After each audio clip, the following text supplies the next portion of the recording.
ધારી marketing yard ખાતે શ્રી ધારી ખેડૂત કૃષિ ઉત્પાદક અને પ્રોસેસિંગ સહકારી મંડળી લી એફપીઓ દ્વારા ચાલતી ટેકાના ભાવની મગફળી, સોયાબીન, અડદ અને મગ ખરીદી સેન્ટર ખાતે નાફેડના ઉચ્ચ અધિકારીઓ દ્વારા નાફેડ દ્વારા સિલેક્ટ કરેલ નાફેડ મોડલ સેન્ટરની શુભેચ્છા મુલાકાતે પહોંચ્યા હતા,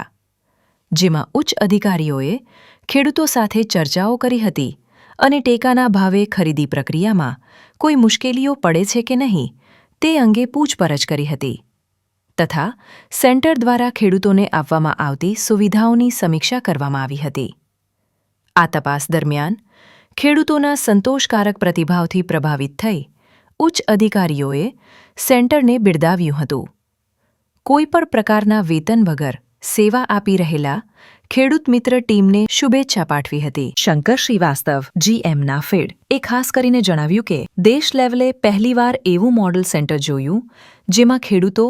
જાતે પ્રમાણિકતા સાથે સેમ્પલ ચેક કરે છે તેમજ તમામ વ્યવસ્થાઓ ખેડૂતો જાતે જોવે છે। આ તકે મંડળીના પ્રમુખ ભાવનાબેન ગોંડલિયાએ જણાવ્યું કે નાફેડ દ્વારા દેશ લેવલે મોડલ સેન્ટર તરીકે ધારી સેન્ટરની પસંદગી કરવામાં આવી છે તે ખરેખર ખુશીની વાત છે, જેનાથી આગામી દિવસોમાં ખેડૂતોના સર્વાંગી વિકાસ સાથે નાફેડ સાથે સંબંધો મજબૂત બનશે। પીએસએસ સિવાય અલગ કોમોડિટીમાં પણ નાફેડ કામ કરી રહ્યું છે, જેમાં ધારી એફપીઓનો સમાવેશ થાય તેવી શક્યતા દેખાઈ રહી છે। નમસ્કાર,